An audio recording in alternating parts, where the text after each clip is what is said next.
India गठबंधन में बसपा का आना हुआ महत्वपूर्ण। बसपा के बगैर इंडिया गठबंधन की राह नहीं है आसान।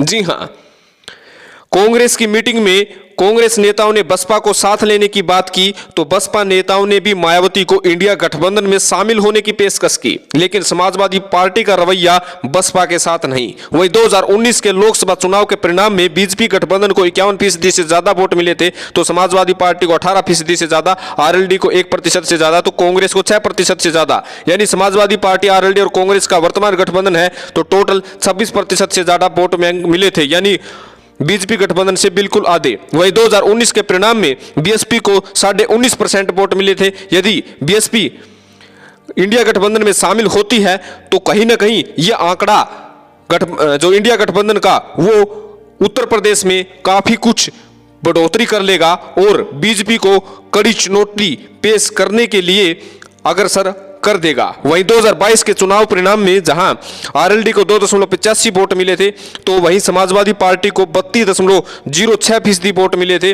वहीं बीएसपी को 12.88% वोट मिला था। वहीं बीजेपी को 41.29% वोट मिले थे तो कांग्रेस को 2.33% वोट मिले थे। लेकिन जब भी गठबंधन होता है तो पिछला लोकसभा चुनाव होता है, उसका वोट प्रतिशत देखा जाता है और उसके वोट प्रतिशत में बीएसपी पार्टी का बहुत अच्छा गणित बैठता हुआ नजर आ रहा है। यूपी से बाहर यदि हम बात करें तो 2014 और 2019 में भी अच्छा प्रदर्शन बीएसपी ने किया था, जहां हरियाणा में 4.60 तो उत्तराखंड में 4.78 और मध्य प्रदेश में 3.85% वोट बैंक हासिल बसपा ने किया था।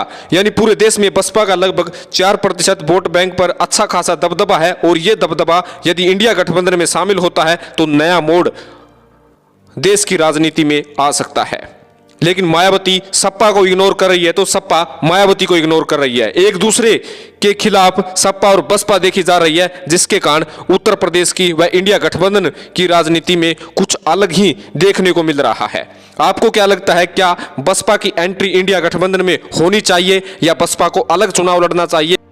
हालांकि बसपा पार्टी के साथ जिन पार्टियों के साथ उन्होंने गठबंधन किया है तो कभी तो वे गठबंधन कर लेते हैं और जल्दी ही तोड़ लेते हैं, इसलिए तमाम पार्टियां बसपा पर ज्यादा भरोसा भी नहीं कर रही है। लेकिन जिस प्रकार से राजनीतिक हालात पैदा हो रहे हैं और समाजवादी पार्टी का रवैया बसपा के खिलाफ है, उससे कांग्रेस पार्टी भी अपना कदम चुन चुन कर रख रही है। लेकिन एक बात तय है कि बसपा पार्टी यदि वास्तव में इंडिया गठबंधन में शामिल हो जाती है तो देश की राजनीति में और विशेष तौर पर भारतीय जनता पार्टी के खिलाफ जो विपक्षी पार्टियों ने माहौल बनाया है उसमें बहुत बड़ी कामयाबी हासिल होते हुए 2024 के लोकसभा चुनाव में देखा जा सकता है।